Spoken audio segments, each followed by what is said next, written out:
All right, we're now being joined by royalty, a legend in professional wrestling, Jerry the King Lawler. King, how are you doing? And thank you for being with us. Everything's cool, man. Everything's going good.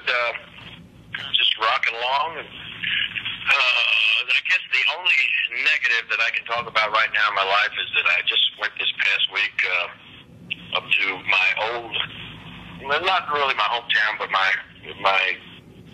city and state that I grew up in for 8 years from adolescence to a teenager and everything, to Ohio, Cleveland, Ohio, and man, went out to watch my Browns practice and met Mike Holmgren and Eric Mancini and had a long talk with him, talking about wrestling and all sorts of stuff. Whenever the Browns start off bad, it just kind of puts me in a funk for a while, and I'm just in a kind of a sour mood. My ex-wife knew to just kind of avoid me for a couple of days after the Browns lost, but I'm starting to get over it. I'm starting to acclimate myself to the fact that they're going to be probably maybe the worst team in football this year. King, switching gears over to pro wrestling. I guess it's been 17 years now, I think, that you've been with the WWE, both as a wrestler and as a commentator. You always traditionally played a great heel commentator, which was, tradition for the color guy to do. Now things have kind of totally switched, where you're, on the face side of things, and Michael Cole, the play-by-play guy, getting a lot of the heat. How has that been for you, and how do you think it's coming off to the fans? Well, I mean, it's fun to have a little bit of controversy there at the announce table. You're right there for a long time. JR and I, we had such good chemistry that I could sort of be the antagonist a little bit with JR, just sort of on a friendly nature, just kind of ribbing and picking at JR, and that kept us that kept a little controversy going there. But then Michael Cole and I got together, and it was, you're right, it was sort of two guys doing the same thing. And a lot of the times they say when you got two guys doing the same thing, you don't need one of them.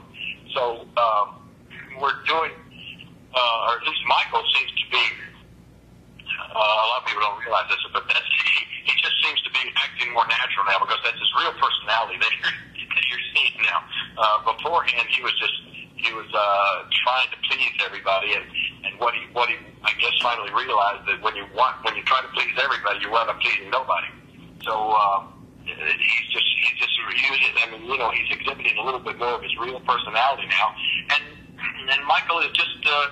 He's the sort of cocky and a little bit arrogant, and so now instead of trying to mask that on his commentary, he's letting it come out, and I think it works, because it's going to really give me an opportunity. I haven't even started yet, but it's going to give me an opportunity to kind of unload on Michael Cole every now and then, I guess his shtick, if you want to put it that way, is kind of bashing the internet, and especially in the case of bashing Daniel Bryan. What is your opinion with a guy like, I guess, Daniel Bryan, who for a decade now has really used the internet as a huge promotion tool to get an underground following? That obviously wasn't around when you started, in pro wrestling. What are your thoughts on the internet's usage these days? But what we did before the internet, and you just got to think about this and realize it, but I take my hat off to a guy like Daniel Bryan, because I did it in my time, and certain guys were good at it, and certain guys weren't good at it, but it made a world of difference in your national exposure.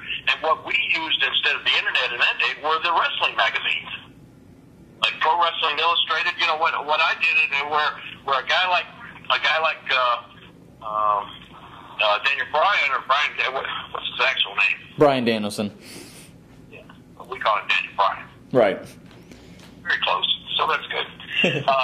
But what Daniel Bryan, what he accomplished through the internet, I mean, you got to take your hat off to the guy. I mean, these are people who only saw him and talked about him, basically through independent shows and through the internet. Well, and when I was starting out, there were hundreds of thousands of fans who never saw me actually wrestle, but they read about me through my friend Bill Apter and Pro Wrestling Illustrated and the different wrestling news and all of these different magazines that were out there. you know, in the 80s and that sort of 70s and 80s. And I was able to build up a following and build up some national exposure through the magazine. And Daniel Bryan has done the same thing through the internet. So it's like the old saying, you know, the more things change, the more they stay the same. Well, the internet today and the way it's used by certain wrestlers is exactly the way we used to use, you know, wrestling magazines to just get. All you're trying to do is just get some more exposure for yourself.